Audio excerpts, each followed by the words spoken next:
Okay, let me begin as I introduce the panelists by saying that each of our learned scholars are so accomplished. They have, they're researchers, they're writers, they're speakers, they have received many awards, and I'm not going to sit here and play back their resumes. You can Google each one of them, and it's that thick. Okay, so I'm going to begin by introducing Dr. David Finkelhor. Dr. Finkelhor has been in the field, I believe, since about the mid-1970s. I first heard Dr. Finkelhor, I believe this is true, in Chicago, I think it was, and I think it was a conference sponsored by the National Committee for the Prevention of Child Abuse. So that's how far back I go back with Dr. Finkelhor. He earned his Bachelor of Science degree from Harvard in 1968, his master's degree from the Harvard Graduate School of Education in '71, and his Ph.D. in sociology from the University of New Hampshire in 1976. He is director of the Crimes Against Children Research Center, is co-director of the Family Research Laboratory, and professor of sociology at the University of New Hampshire. Dr. Finkelhor began his study on child victimization, child maltreatment, and family violence in '77. In 1968, he completed his book, Child Victimization, which sought to unify and integrate knowledge and information about diverse forms of child abuse. According to Kenneth Plummer, he is probably the most prominent sociologist at work in the field of child sexual abuse. Tonight, Dr. Finkelhor will present his recent data related to child sexual abuse and offer some of his thoughts on child sexual abuse. Dr. Finkelhor, please welcome Dr. Finkelhor.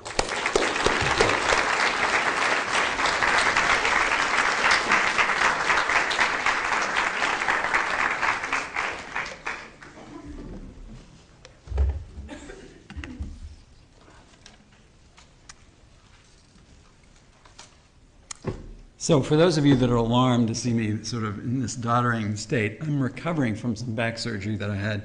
And I like to reassure people because there's this scurrilous rumor going around that I'm suffering from a degeneration from too many years of groveling for government grants.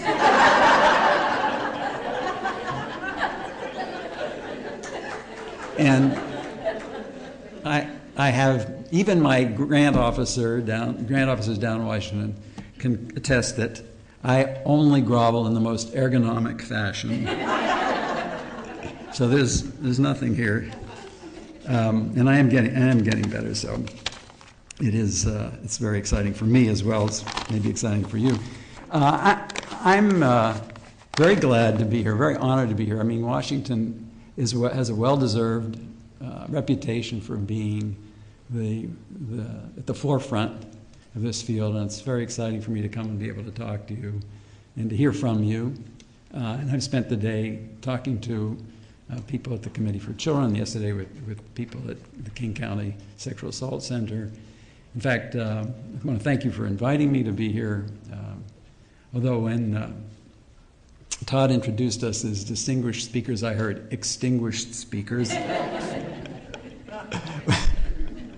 which I may think may be a more accurate description. But I'm going to try and maybe answer Gary Locke's question about on what basis should we support what you're doing here? Is there really much reason to think that this is likely to work or actually has been working? But I should warn you, I'm kind of a glass half full kind of guy. Do I have an image of myself here? Let's see if I can get this stuff to work. No. There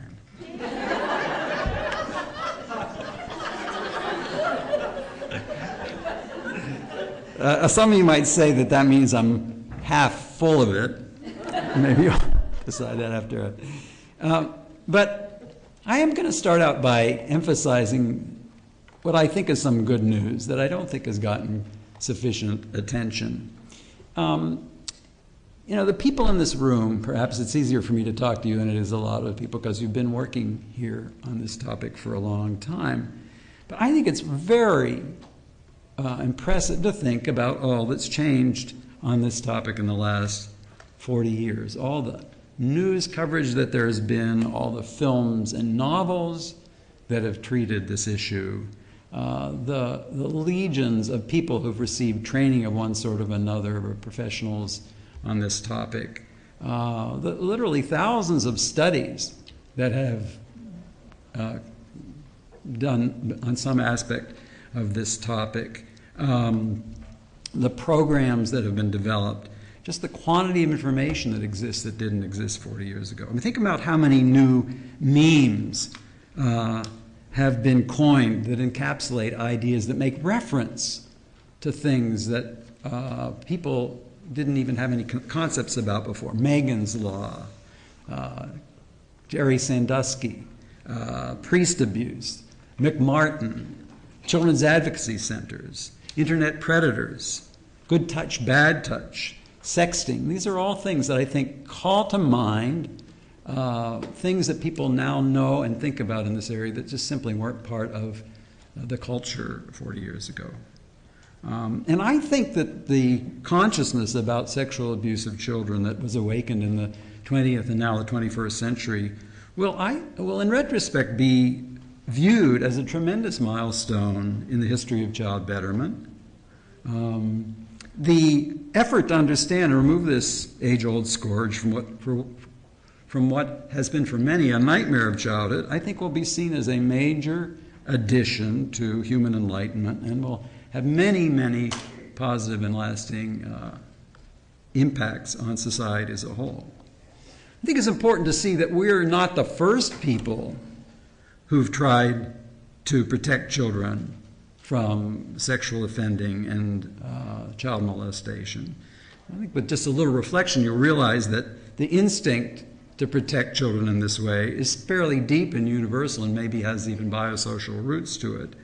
And parts of cultural practices as diverse as things like single-gender education, burqas, statutory rape laws can at least be in part seen as efforts to protect children. But I think that the modern incarnation of this effort is different in two very, very important ways that we should acknowledge. First is that the effort has been based on a greatly more detailed and enlightened understanding of the problem and all its varieties. We always talk about the abandonment of the stranger danger model, which I do think was the thing that dominated people's awareness for an awful long time. But that's, I think, been a small part of it. There's much more. There's really been an inventory of the full variety of situations and relationships where this violation can occur, from youthful perpetrators, teachers, religious authorities, dating situations. And we have detailed the varieties of strategies and motives of offenders. We've detailed the various elements that contribute to harm, the stigma, guilt, isolation, family reaction, the ineptitude of social interveners and all of that.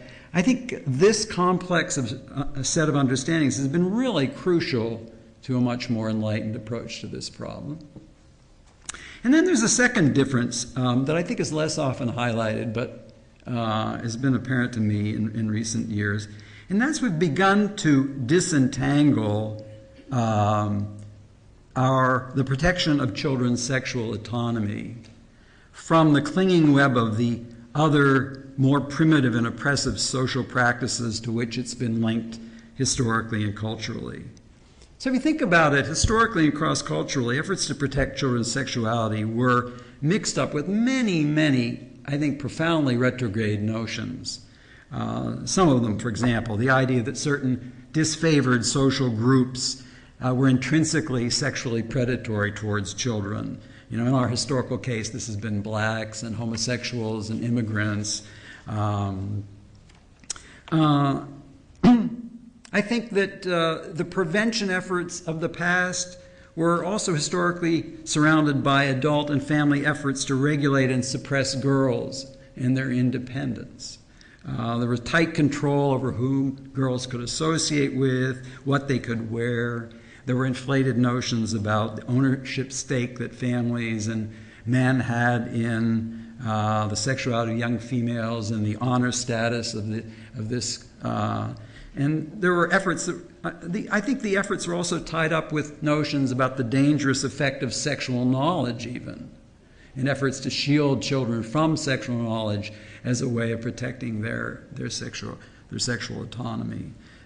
So I think we've managed to kind of liberate the efforts to protect children's sexual autonomy from some of this baggage. And that's been very important. We aren't entirely there yet by any means, as evidenced by the fact that there's still opposition to sex abuse education among some who see it as a kind of introduction of dangerous sexual knowledge. But I do think that change has been really enormous. So I want to detail more of this kind of change because I think it's so important to recognize. Let's see, there we go. And I've broken it down into three big domains, at least in regard to its impact on preventing sexual abuse.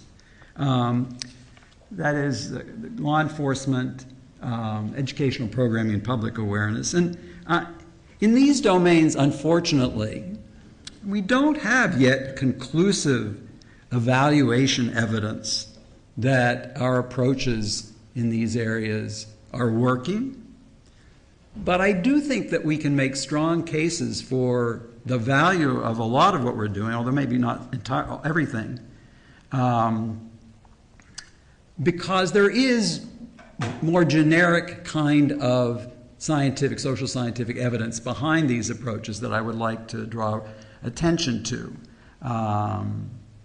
And what I'm going to do is outline what I see as some of the logic models behind the efforts that have been made in this area that I do see as having at least some evidence behind them in support of what we're doing. Although in some areas you'll see I think it's a little bit lean. So let me talk a little bit about law enforcement. Okay, there we go. It is impressive what's happened in the law enforcement domain. We have had a massive mobilization on the part of law enforcement to flush cases of sexual offending against children out of the underbrush here, where it was very, very little attended to in generations past. We've had a huge amount of training of police and prosecutors in how to investigate and conduct prosecutions, and training of judges. We've had massive revisions of legal statutes to facilitate all of this. Is there evidence that it actually has helped? Well, one thing that it's clearly done is it's taken a lot of individuals who have a proclivity to abuse children out of circulation. The data I have show a tripling between the early 1990s and the mid-2000s. It's probably gone up even a lot since then. There is evidence in the criminology field that when you take offenders out of circulation, it does reduce the crime rate. In fact, studies of crime in general have shown that incarceration is maybe responsible for about a third of the decline in crime that we've seen in the United States since the early 1990s.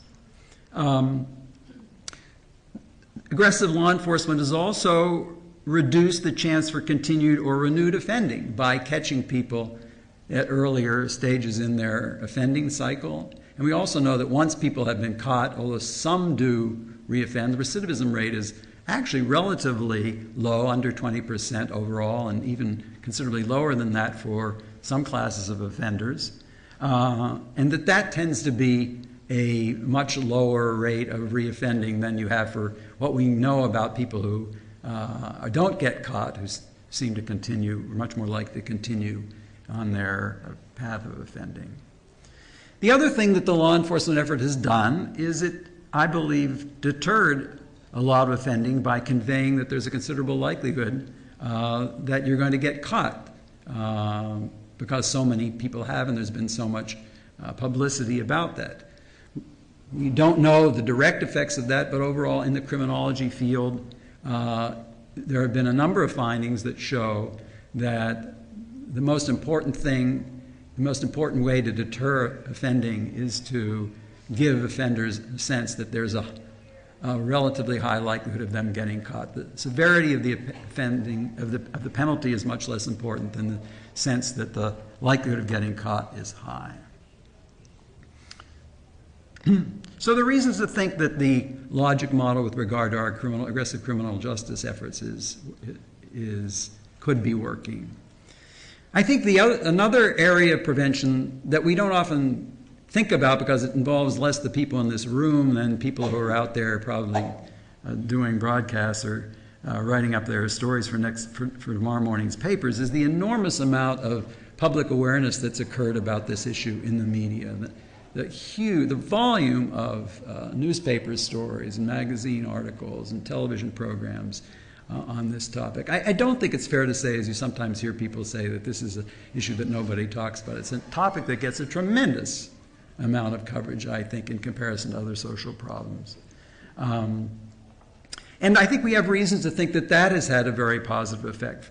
For one thing, it's been an important part of the deterrence paradigm, that people hear about this and realize that people know that it's occurring and get caught. But I also think it's likely had a big effect on guardianship as parents and other people involved in children's lives know about this problem and think about different ways to help protect them by making choices about who they let their kids hang out with, or even choices about who they hook up with or remarry, or choices about what to talk to their children about. So improved guardianship is another factor.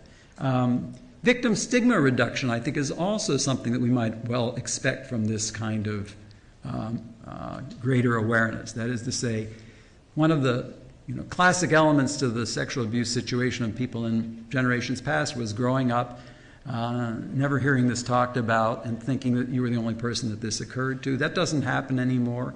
And there's a lot of reason to think that people who grow up today who've had these kinds of experiences don't feel so isolated, don't feel stigmatized by it, and get a fair amount of information from the media that helps in putting it in some kind of context and making meaning out of what actually happened to them.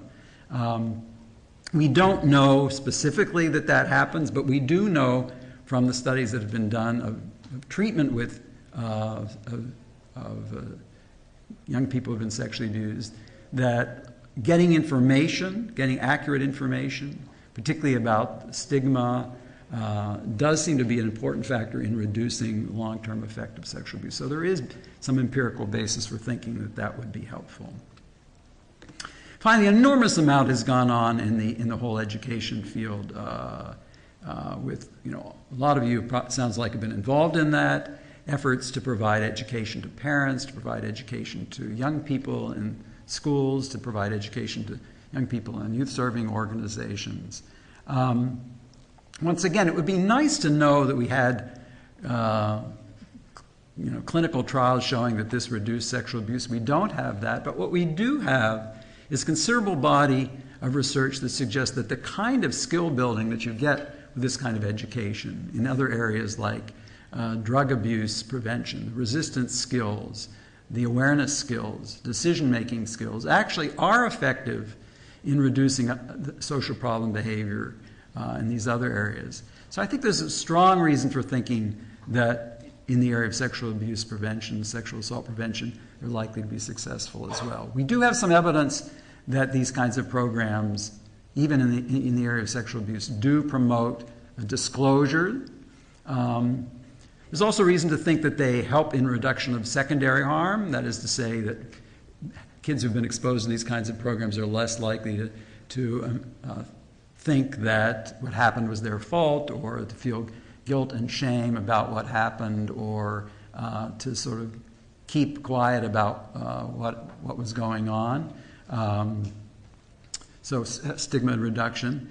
I think there's a possibility, although this is something we don't really have much evidence about, that exposure to these programs by creating empathy for victims and awareness about the problem may do something to prevent the development of offending behavior among children who might otherwise have gone on to have those kinds of careers. And that these kinds of programs, especially to the extent that they educate teachers and child-serving individuals and people who work in organizations that work with young people, have improved guardianship as well. So here is, I think, though, the best news that all of that has been having some effect. There's quite a bit of national and large-scale study trend information on sexual abuse and sexual assault that suggests that over the last 20 years there have been some major improvements.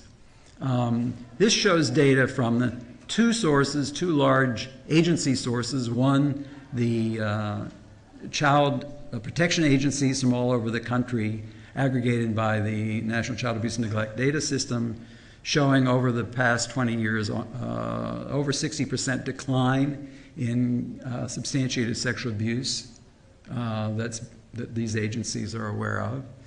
And the other line is evidence that comes from police, who collect reports about sexual assaults that show a 36% decline in forcible rape. Now, this isn't, the police data doesn't break information down by the age of victim, but we know from other police sources that over 50% of what gets seen in police blotters as forcible rape involves persons under the age of 18. So these are largely, a majority, kids that are declining. But in addition to the agency-based data, we also have large-scale national survey data that shows major improvements. This is from the National Crime Victimization Survey, which is the largest crime victimization survey in the country. Over 100,000 people every year, shows a 66% decline in teens reporting sexual assaults in the past year. Over the last 15 to 17 years, this survey, here's another survey, and there are a couple others, the National Survey of Family Growth, that shows a rather large reduction in the percentage of females who say that their first sexual intercourse occurred before the age of 15 with an individual who was 3 or more years older than them. And there's actually a number of other data sources that point to similar improvements, which I take to be good news and strong endorsement for the kinds of policies and efforts that we've been making over the years. Okay, but we still have people like this. He seems to be remarkably chipper in the face of what he's facing. But you look at cases like this and you think, how can we see ourselves as having had some success when somebody could be molesting so many kids for such a long period of time, and so many people who you would think would have done a good job of outing him and taking care of this didn't. And I think it does illustrate that there is a long way to go. There still are far too many kids who are being abused. There's still far too many people who don't seem to have gotten the message. And we do have a lot we need to do. So I don't want anybody to go away here thinking that I think we're taking care of the issue. There are a lot of things I could talk about, but with a short period of time, I just want to emphasize a few things that to me seem like they are issues that need more attention and places where we can expand our efforts to maybe get more bang for the buck that we've been spending. One of them is to expand a lot of the awareness that we've been doing to include various other forms of sexual abuse that haven't perhaps gotten as much attention. I think maybe the Sandusky case has been very useful in drawing attention to the sexual abuse of boys, which may have been relatively neglected. I think the issue of the abuse of gay, lesbian, bisexual, transgender kids is another important area that's been neglected. I think the issue of young people being sexually victimized by their peers in dating situations is another that's maybe gotten not enough attention. And I think a particular area has to do with this issue of young people who have sexual relationships, quasi-voluntary sexual relationships, with persons who are substantially older. I do think we probably have not, as a society and as advocates and prevention educators, done enough to emphasize what's wrong with sex between adolescents and substantially older people. And I think this is an area where the norms are unclear and where a clarification of the norms might really make a big impact on reducing this kind of abuse, especially in an era when young people seem to be highly sexualized. It's easy for adults to think, hey, why not just party with them? And we really need to, I think, do a lot more talking, both to young people and to adults, about why we have these rules, about not having relationships with teenagers, about it being developmentally appropriate, about the expectations on adult to mentor, not gratify their own needs, about the notions of development and inability to consent. These are things we don't talk about enough, and I think if we did and learned to do it in a structured way, we might make an impact on this problem. It's interesting, a third of all arrests for sex crimes against children are for statutory sexual offenses in the United States. It's a statistic that's not really all that well recognized, and it's very important. I do think we need to be making a lot more efforts toward youth-serving organizations. There are lots of places where kids hang out where, for one reason or another, they haven't kind of gotten word about what they should be doing to protect kids, from sports organizations to small church-based group. I think having off-the-shelf prevention materials that these organizations can use at low cost would be very, very helpful. I think guidelines that they can take on about appropriate guidelines for behavioral interaction in these settings would be very useful.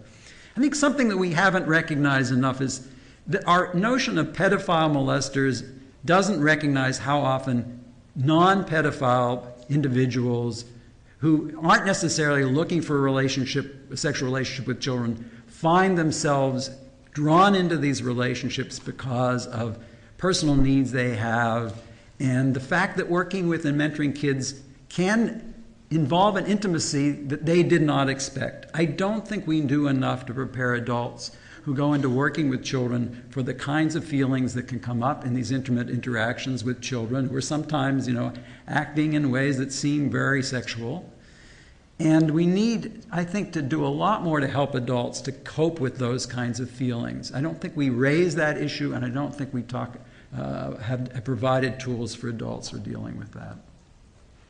We learned a lot in recent years about the role of bystanders. I think we understand much more that there are frequently young people themselves who are aware of what's going on in the lives of their friends and schoolmates, but who don't really act in ways that are effective to prevent them. I think we can learn a lot more from talking to them and nurturing their interests and desire to help their peers by giving them kinds of skills to intervene in situations that help protect their friends.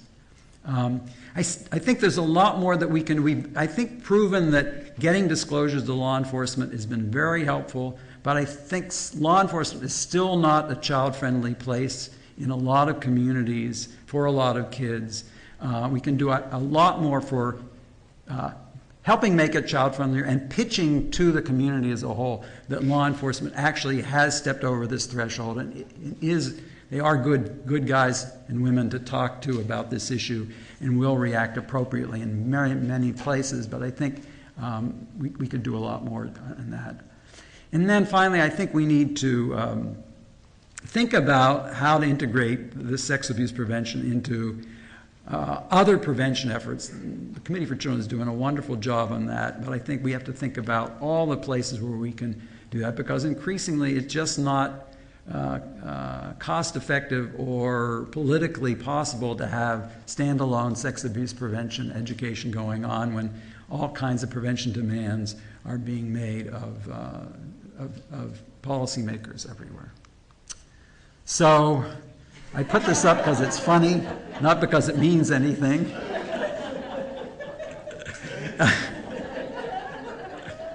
But it does allow me to make the point that I don't think the sexual abuse crisis is over, and I don't think we've won, but I do think that we've made some substantial progress, and we really can take heart that the things that we've been doing are having an effect, and it should energize us to do more and allow us to give a response to some of the skeptics about why they should invest money in what we're trying to do. So thank you very much.